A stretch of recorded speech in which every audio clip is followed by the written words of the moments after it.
Hi, I'm Donna Dewberry. I'm at Plaid Enterprises, and I've been showing you some fun techniques using new FolkArt Home Decor Chalk. Now what I've got are some great home decor tools that we've been using, and I'm going to share with you now the FolkArt Home Decor wax, and we're using an antiquing wax to do this project.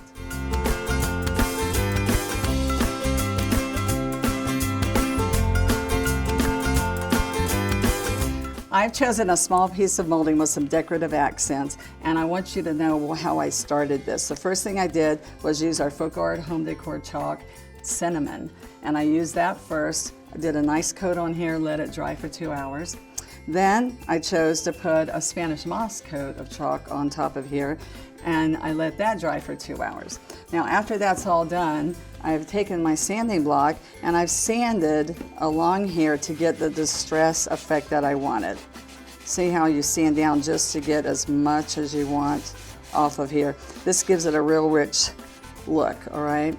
Now what's happened at this point is I take and I wipe off the excess chalk, that powder chalk that comes off of here, and what I'm going to use first is a clear wax.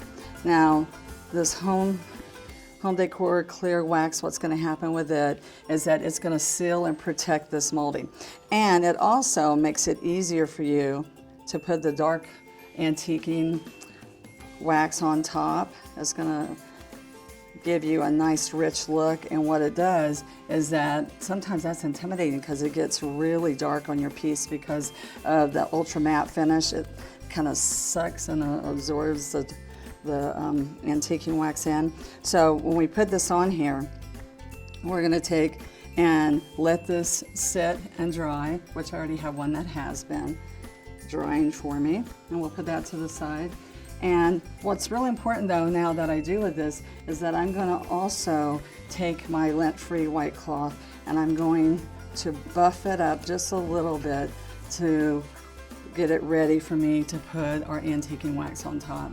And this will keep it from soaking in really more than we want it to, all right?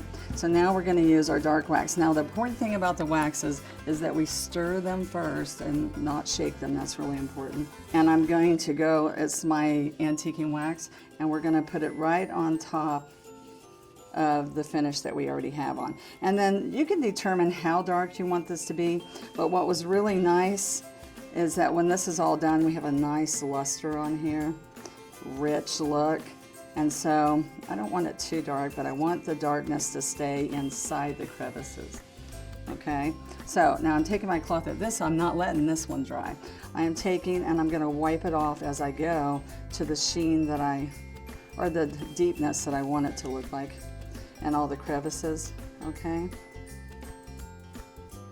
All right, we are going to buff this, but this is just a wipe off and just leave as much as we want to be on there. So I'm going to put this one down and show you that I have done one that's all ready and all. It doesn't have a high sheen on this one because we thought it looked a lot better when it just has a rich luster in it and not a high sheen. So wasn't that fun?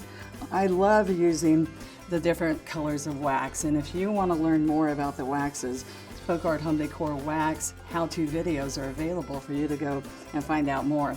And always go to Plaid online because there's all kinds of creative ideas for you to do with your crafting and your home decor.